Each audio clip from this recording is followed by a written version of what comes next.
semuanya, Assalamualaikum warahmatullahi wabarakatuh. Perkenalkan kami di sini kelompok 1 yang akan membahas terkait metabolisme lemak dengan saya sendiri Diana Rahmayanti dan ditemani oleh rekan-rekan yang lainnya yakni Zain Fauzan, Nabila Abida, dan Teh Uy Agni. Oke, jadi metabolisme lemak itu adalah serangkaian proses kimiawi di mana tubuh kita itu memecah, menggunakan dan menyimpan lemak.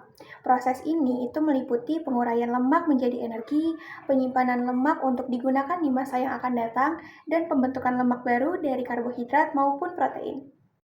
Nah, pada proses metabolisme lemak itu terbagi menjadi dua. Ada katabolisme lemak dan ada anabolisme lemak. Katabolisme lemak itu adalah proses pemecahan lemak menjadi energi. Sedangkan proses anabolisme lemak itu adalah sebaliknya, yakni pembentukan lemak baru. Oke, jadi metabolisme lemak itu sebetulnya memiliki banyak sekali peranan penting dalam tubuh manusia. Beberapa di antaranya ada dalam uraian berikut ini. Yang pertama itu adalah sebagai sumber energi. Lemak adalah sumber energi yang sangat efisien dan dapat digunakan dalam waktu yang lama. 1 gram lemak itu akan menghasilkan energi sebesar 9 kilokalori. Nah, yang kedua adalah insulasi dan produksi hormon. Yang dimaksud dengan insulasi adalah kemampuan lemak untuk menjaga suhu tubuh kita dengan menciptakan lapisan isolasi di bawah permukaan kulit. Sedangkan peran lemak sebagai produksi hormon karena beberapa hormon dihasilkan oleh lemak seperti hormon seks. Nah, yang terakhir adalah sebagai pelindung organ. Lapisan lemak dalam tubuh kita akan menjadi bantalan yang melindungi organ vital dalam tubuh manusia. Selanjutnya ada proses metabolisme lemak. Lemak merupakan serangkaian proses yang terjadi dalam tubuh untuk memecah, menyimpan, dan menggunakan lemak sebagai sumber energi. Metabolisme dari lemak ini dimulai dengan pencernaan serta penyerapan. Lemak makanan atau trigliserida akan dipecah di lambung dan usus halus oleh enzim lipase pankreas menjadi asam lemak bebas dan monogliserida dan kemudian diserap oleh sel-sel epitel usus halus. Lalu proses ini dibantu oleh asam empedu yang mengemulsifikasikan lemak bebas dan monogliserida yang dikemas menjadi kilomikron yang mengangkut trigliserida melalui sistem limfatik ke dalam aliran darah. Lalu kilomikron ini kemudian dipecah oleh enzim lipoprotein lipase menjadi asam lemak bebas dan gliserol yang kemudian akan diserap oleh sel-sel tubuh. Lalu di dalam sel tersebut, asam lemak bebas dapat disimpan sebagai trigliserida dalam jaringan adiposa atau akan dioksidasi melalui oksidasi beta di mitokondria. Sel-sel otot dan hati menjadi asetil-CoA yang masuk ke dalam siklus Krebs untuk menghasilkan suatu ATP. Lalu ketika glukosa tidak tersedia dalam jumlah yang cukup, hati akan mengubah asetil-CoA ini menjadi beban keton dalam proses ketogenesis yang digunakan sebagai sumber energi alternatif lain dalam metabolisme lemak ini.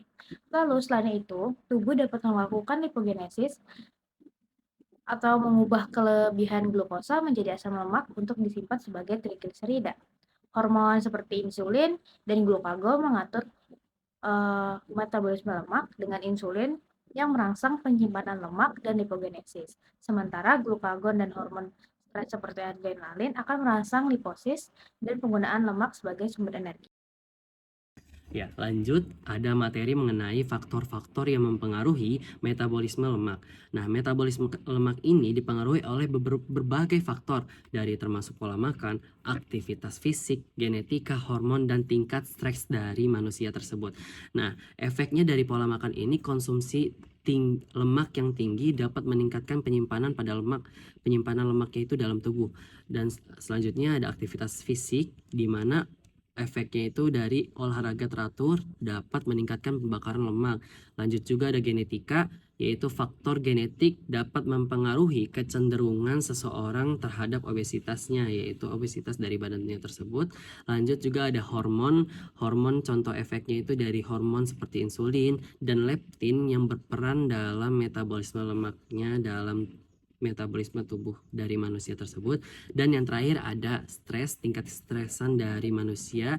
Efeknya stres ini dapat menyebabkan peningkatan penyimpanan pada lemak. Lanjutkan mengenai materi metabolisme lemak, terutama pada gangguan metabolisme lemak dan juga upaya pencegahan penyakit pada metabolisme lemak.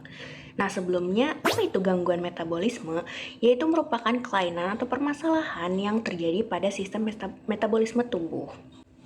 Nah, untuk penyakit yang pertama yaitu obesitas. Apa itu obesitas? Obesitas atau beban ganda merupakan penyakit yang ditandai dengan akumulasi lemak yang berlebih pada tubuh sehingga dapat menimbulkan resiko kesehatan. Faktor yang dapat mempengaruhi obesitas diantaranya yang pertama ada faktor lingkungan, yang kedua ada faktor perkembangan teknologi, yang ketiga ada kurangnya aktivitas fisik, yang keempat ada depresi, yang kelima pola hidup yang tidak baik, dan juga konsumsi makanan yang terlalu berlebihan. Nah, penyakit selanjutnya yaitu hiperkolesterolemia dan penyakit kardiovaskular.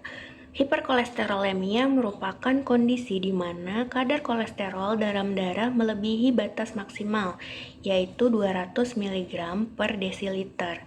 Jika keadaan ini terus berlanjut, maka aliran darah akan tersumbat dan akan menyebabkan komplikasi pada sistem kardiovaskular atau sistem peredaran darah dan jantung. Nah, faktor-faktor yang dapat mempengaruhi hiperkolesterolemia diantaranya usia, lalu aktivitas fisik, dan mengonsumsi lemak dan karbohidrat yang terlalu berlebihan. Penyakit kardiovaskular merupakan kondisi gangguan yang terjadi pada sistem aliran darah dan jantung yang disebabkan oleh sel dan jaringan tubuh yang tidak dapat berfungsi dengan baik. Hal ini dapat berkorelasi dengan hiperkolesterolemia. Adapun faktor yang dapat mempengaruhi penyakit kardiovaskular diantaranya genetik, usia, jenis kelamin, kebiasaan merokok, serta menggunakan minyak yang dipanaskan berulang kali dan juga mengonsumsi lemak yang berlebihan. Penyakit yang selanjutnya yaitu diabetes mellitus. Diabetes mellitus merupakan kondisi di mana hormon insulin mengalami penurunan sehingga kadar gula dalam darah mengalami peningkatan. Kadar gula dalam darah yang tinggi tidak akan diserap oleh ginjal sehingga dapat mengalir ke dalam aliran darah dan menyebabkan permasalahan pada organ lainnya. Nah, diabetes mellitus ini dapat disebabkan oleh dua faktor. Faktor yang pertama yaitu genetik atau keturunan dan faktor yang kedua yaitu pola hidup. Untuk diabetes mellitus tipe 2 disebabkan oleh kombinasi dari keduanya yaitu genetik dan pola hidup. Faktor-faktor yang dapat dipengaruhi dari pola hidup diantaranya makan yang terlalu berlebih, obesitas, lalu stres dan juga kadar kolesterol dan tekanan darah yang tinggi. Selanjutnya, kita akan membahas mengenai upaya pencegahan terhadap penyakit metabolisme lemak. Hal yang pertama yaitu olahraga atau aktivitas fisik. Aktivitas fisik ini dapat dilakukan dengan berjalan sebanyak 5.000 langkah per hari ataupun dengan berlari, dengan bermain tenis, bermain sepak bola, ataupun bermain bola basket. Nah, yang kedua ada mengelola pola makan, di mana mengelola pola makan ini dapat dilakukan dengan mengurangi konsumsi garam, gula, dan juga lemak yang terlalu berlebihan, serta memperbanyak konsumsi sayur. Terus yang selanjutnya menghindari rokok, karena rokok mengandung zat-zat beracun yang dapat mempengaruhi organ tubuh. Dan yang terakhir yaitu mengelola stres. Mengelola stres dapat dilakukan dengan mengontrol diri, mencoba teknik mindfulness atau memusatkan perhatian kita terhadap kegiatan yang sedang dilakukan. Berikut adalah daftar pustaka yang kami gunakan.